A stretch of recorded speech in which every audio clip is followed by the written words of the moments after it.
राजस्थान भाजपा के पूर्व प्रदेश अध्यक्ष और चित्तौड़गढ़ से सांसद डॉक्टर सीपी जोशी रविवार को उदयपुर पहुंचे। उनके दौरे का मुख्य उद्देश्य केंद्र सरकार की 11 वर्षों की उपलब्धियों को जन जन तक पहुंचाना था।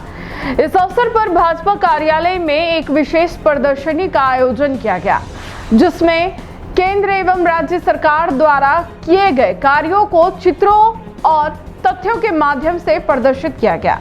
सीपी जोशी ने इस प्रदर्शनी का अवलोकन करते हुए प्रधानमंत्री नरेंद्र मोदी के नेतृत्व में देश में हुए बड़े और साहसिक फैसलों की सराहना की। उन्होंने पत्रकारों से बातचीत करते हुए कहा कि चाहे वह सर्जिकल स्ट्राइक हो, एयर स्ट्राइक या हाल ही में हुआ ऑपरेशन सिंदूर, इन सभी में केंद्र सरकार ने निर्णायक भूमिका निभाई है और भारत की सुरक्षा और प्रतिष्ठा को नई ऊंचाइयों पर पहुंचाया है। हालांकि जब पत्रकारों ने उदयपुर में हुए कन्हैयालाल हत्याकांड को लेकर सवाल पूछे तो सीपी जोशी ने इस संवेदनशील विषय पर स्पष्ट प्रतिक्रिया देने से परहेज किया। उन्होंने इस सवाल को टालते हुए सीधे जवाब देने से बचाव किया। प्रदर्शनी स्थल पर बड़ी संख्या में भाजपा कार्यकर्ता और आमजन उपस्थित रहे। आयोजन को लेकर जिला भाजपा संगठन ने व्यापक तैयारियां की थी। यह दौरा पार्टी के आगामी जनसंपर्क अभियानों का हिस्सा बताया गया है। कुल मिलाकर सीपी जोशी ने केंद्र की उपलब्धियों पर जोर देते हुए राष्ट्रीय सुरक्षा विकास योजनाओं और अंतर्राष्ट्रीय प्रतिष्ठा को प्रमुख उपलब्धियों के रूप में गिनाया, परंतु स्थानीय संवेदनशील मुद्दों पर चुप्पी उनके दौरे की चर्चा का हिस्सा बन गई। उसको लेके कोई पूरी जानकारी जो है वो नहीं दी जा रही है। अगर पाकिस्तान को और करारा जवाब दिया जाता तो इसका पॉलिटिकल फायदा कहीं के नरेंद्र मोदी को मिलता, जिसको लेके बीजेपी चुप गई है। मैं आदरणीय गहलोत साहब बहुत अनुभवी और बुजुर्ग नेता है, मैं उनसे पूछना चाहता हूँ, जब भारत की सेना लाहौर तक पहुंच गई और हजारों सैनिकों को बंदी बना लिया गया, तब पाक अधिकृत कश्मीर क्यों पाकिस्तान को दे दिया गया?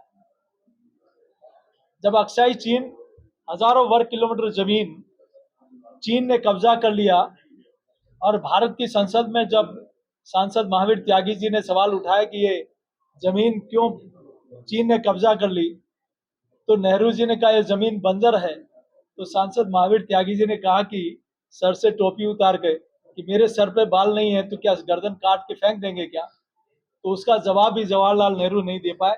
मैं सोचता हूँ अशोक गहलोत जी इन दोनों बातों का जवाब देंगे। अशोक गहलोत ने कहा है कि कन्हैयालाल हत्याकांड को 3 साल हो गए, एनआईए की जांच भी अधूरी है और सिर्फ राजनीति के लिए बीजेपी ने इस मुद्दे को करवाया था। मुस्लिम तुष्टीकरण की पराकाष्ठा 5 वर्षों में अशोक गहलोत जी के शासन में। यहाँ रामनवमी मनाने पर प्रतिबंध लगाया जाता था उस समय, बाकी जलसे होते थे। हनुमान जयंती पर प्रतिबंध लगाया जाता था, भगवान के भजन डीजे जलते थे उस पर प्रतिबंध लगाया जाता था। उदयपुर में तो भगवा पताका पर प्रतिबंध लगा दिया, उतरवा दी गई। अकबर महान के पाठ ये लोग पढ़ाते थे। मुझे सोचता है कांग्रेस को आत्मचिंतन करना चाहिए कि आपका काला इतिहास जरा उठा के देख लो, उसके बाद कुछ बोलना चाहिए। उनका एनआईए केस नहीं लेती तो हमारी सरकार में सजा हो जाती है। उनकी सजा, उनकी सरकार किस दिशा में 5 साल चली उनको अब अनुभव हो गया।